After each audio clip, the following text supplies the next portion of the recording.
What up, buddy? It's always interesting in Philadelphia. Always happy to be here. Excited for Go Birds morning. I will say, I do miss the John Ritchie fact of the day. Like sometimes I'm like, should I do it? Is it copying his bit? So I'm not going to have one.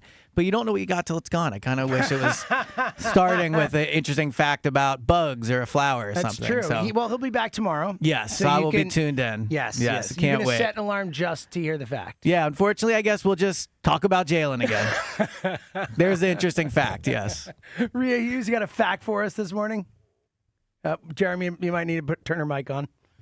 There it is. We are a high, well-oiled machine here. High functioning. And I was saying that we should just give John a moment to tee off on Love Island, and then the show will be over. Oh my God! Wow. We could. Here's what we could Didn't do. see last night's episode, so no spoilers from the callers. Neither did he. He's always mine anyway. We could just Okay. say, "Hey, John, Love Island," and then turn our mics off. That's it. And There's it just will go. nothing better than watching somebody who was like, "Oh, I never liked that show," blah blah blah, and then they watch it and they're locked in. It always happens. I know you'll never watch it. I've accepted I'll it, James. never watch it. But if you I'll did, never ever watch it. you would like it. I Rhea, probably you would wouldn't. like it. Everyone likes it once they watch it, but Okay. I've lost that battle. I'm not a reality TV show fan. Same, Rhea. Because I watch sports, which is the best It reality. is, show yes. of all Thank you, Rhea. time. That is my. See, Rhea. And I always say that to people we are that- such kindred yeah, spirits. I always say yeah. that to people that don't like Bravo shows. It's like, well, you like the Eagles. This is You're true. not wrong. The Real Housewives of the Jefferson Training Complex. What a segue, right? Yeah. He's not the best in the business for nothing, folks. All right, let's dive in. We got a lot to get into, and we will start with Jalen. Obviously, we will get into the Phillies. A really nice win last night, a kind of a bounce back win handling business against a,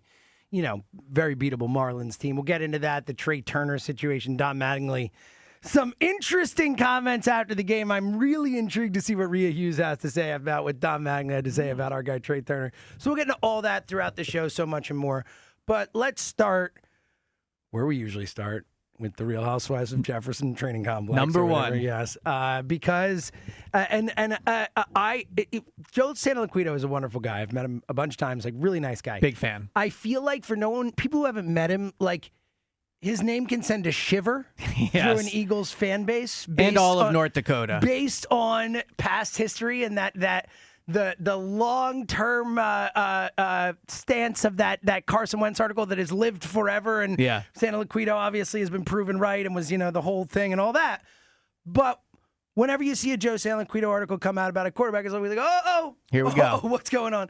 So we got one. Shout out to BleedingGreenNation.com, our guy Brandon Lee Gouton, with the article from Santoliquito. Now, this is far less voluminous, to use a Jeffrey Lurie word. Use a big word. Than the Carson Wentz article once upon a time, or even the last Santoliquito article. It's really more of it's just a kind of a little snapshot of what's going on right now with the Hurts situation, and it is something interesting, and it gets into the heart of something that was a thing this offseason. But we talked so much about that Tim McManus piece about Jalen Hurts and about the Eagles' issues with him, and blah, blah, blah. And there were all kinds of quotes from anonymous sources on both sides. Like there was, a lot of, issues with Jalen. A lot of Jalen hasn't gotten the help he needs. A lot of that type of stuff. But certainly some positives about Jalen in there as well. Certainly critical of Jalen, the article. Yeah.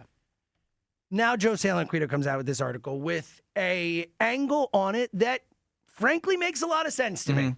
The idea that people around Jalen Hurts and Jalen Hurts' camp, whatever you want to call it, might be a little upset with the Eagles because of this article, because of how it was handled.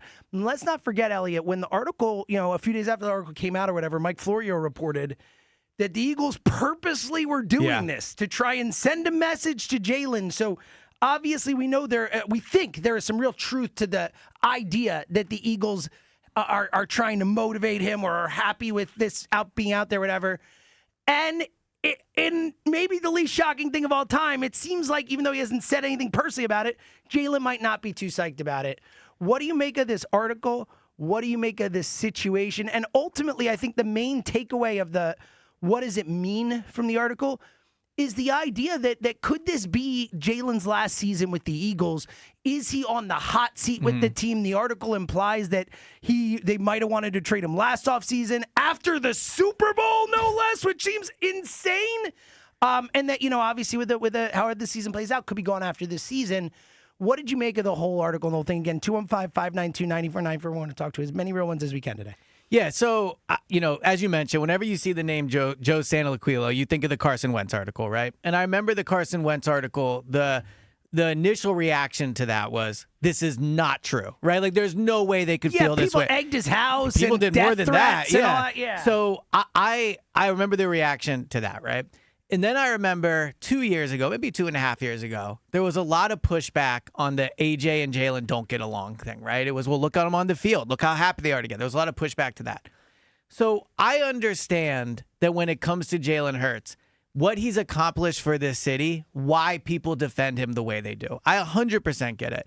I also think with Jalen, when we're talking about this subject and this angle of the Jalen thing specifically, you have to try the best you can to remove your opinion and your emotion from this, because we all have our own opinions of Jalen. I don't think we'll ever cover an athlete that has a more kind of like crazy way people view him. I mean, he's won a Super Bowl. People think he's no good, like all those things. Yeah, it is. It's the most conflicting, sides. Yeah, exactly. Polarizing. That's the perfect. word. That's why you're the GOAT. Polarizing with like real accomplishment there, Right. But I think that when you look at this Jalen Hurts thing and you remove the emotion and you remove your own opinion of Jalen, it is plain and obvious what is happening here. The Eagles are not in on Jalen Hurts. They're just not. You can have your opinion. I can have mine. We can point out he won the Super Bowl. We can point out he always makes the playoffs. All those things are valid. It doesn't matter what any of us think. And it could not be more obvious coming out of the Jefferson Training Complex. They are very hesitant about Jalen Hurts. How many quarterbacks win a Super Bowl and don't get a new contract? And I think what's interesting about this article is, you're right, we've only really discussed this from the Eagles side of it. What do they think of Jalen? Do they want to commit to Jalen? Do they think he's a good quarterback? We don't look at this from Jalen's side. And I think this is one of the first times we've saw maybe Jalen's camp push back a little bit, right? And keep this in mind. When Jalen signed his contract extension, his big one after 2022, before he won the Super Bowl, what did he get in that contract? A no-trade clause. I think Jalen has always been aware the team's not super in on him. They tried to trade for a different quarterback after 2021. When they drafted him in 2020, they told the whole world he's a backup, and the idea that he could push Carson Wentz was crazy. He's always had to deal with these type of stories. This is not the first offseason stories have come out that cite sources from the building that are critical of Jalen. And I think Jalen knows that, right? I think Jalen knows going into this year, he probably doesn't have the full support of the organization he's going to play for. So whatever anyone thinks of Jalen, we can't ignore it like we did the Carson thing. We can't deny it like we did the AJ thing, because how did both those things end up? They traded AJ. They traded AJ and they traded Carson. So this is a huge year for Jalen. And this is the other part of it. Does Jalen want to continue to be in Philadelphia is an angle we've not discussed either. But it's very obvious he knows he does not have or does not feel like he has the full support of the organization. 215-592-9494. Where do you come down on this? Look, I tend to agree with a lot of what Elliot said there. I do think there are some it's not as black and white as all that. I mean, I do think we have to point out that Jeffrey Lurie has at every stop, both reporting-wise and publicly, been a huge Jalen Hurts fan. While I agree that the organization, the front office side, did not do much to combat this Jalen Hurts article, and also the teammates. Like, if we remember the Carson Wentz thing, there, all these teammates, Lane Johnson and Ertz, all these people were like speaking out or tweeting out, defending Wentz. We didn't see that with Jalen either. So I do think it's a combination of people who Jalen feels have not maybe had his back publicly like they should. But one guy who has is Jeffrey Lurie, and he did it again at the owners' meeting. So, like, I do think the most important person in the organization is a fan of Jalen Hurts. I know that, anything can be lip service. Anyone can say. Yeah, so I was going to say, let me push back on that a little. Real quick, though, but let me finish, then you can go. Because anything can be lip service. Of course, he's not going to crush his quarterback in public when he's asked about him. But, Ria's talked about it, we've all talked about it. Like, there has been enough people in that building who we know, who've reported whoever, who say that Jeffrey Lurie actually really does care about, like, believe in Jalen Hurts.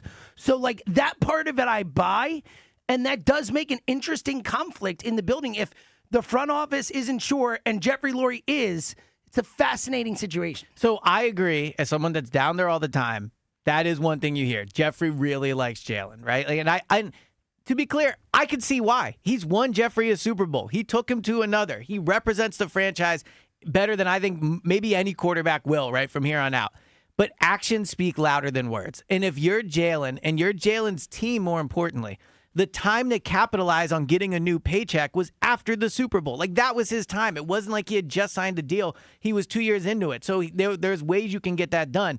And the fact they didn't give him a new contract extension after the Super Bowl, or the fact they haven't done it this year, right? Like, now he's 3 years into his new contract, and he still hasn't got a new deal. If I'm Jalen's camp, I'm saying, great, Jeffrey, that's awesome that you're a big fan of me. I appreciate that. But actions speak louder than words. Show Right? me the money. We've all had bosses in life, right? Like, it's one thing to say you're valued. It's another thing for the company to show you're monetarily valued. So if I'm Jalen, I have to deal all the time with these articles come out. And, like, I would not feel like I have the support of the organization. I think him and Nick are close. Jalen has teammates that he is close with. I'm not saying he's like a pariah in that building, because I don't think that's the case. And to your point, oftentimes this gets painted in extremes. Like, everyone loves him or doesn't like him. Like life is not that simple. It's down the middle. But ultimately, they have not, at almost every turn, when these articles came out earlier this offseason, Howie didn't really defend him the first time he got asked about it. He had to double back later and defend him harder. So I would understand why Jalen would feel the way it's portrayed in that article. 215-592-9494. There's a lot of layers to this. First and foremost, do you buy the article? You know, I saw a lot of people online who kind of were pushing back. And Well, that happens. You know, you can say the sky is blue, and 25 people will disagree with you. I'm with you. And by the way, the sky is beautifully Especially blue. Yes, it does look especially nice, with yeah. Eagles fandom. You know, we find a way to make the sky purple. I get it. But do you buy it? I mean, there are people who don't buy the article. Do you believe that Jalen and the Eagles are on kind of opposite sides here? Do you believe that the Eagles are not committed to Jalen Hurts? And also, we'll spin it forward coming up next. Like, how will Jalen respond? Like, how do you think this goes? Do you think this is the beginning of the end for Jalen Hurts with the Eagles? 215-592-9494. There's so many fascinating layers to this. Again, with the most important person and the most important team in the city, it is a fascinating thing to discuss. Joe Santoliquito with another article about our quarterback.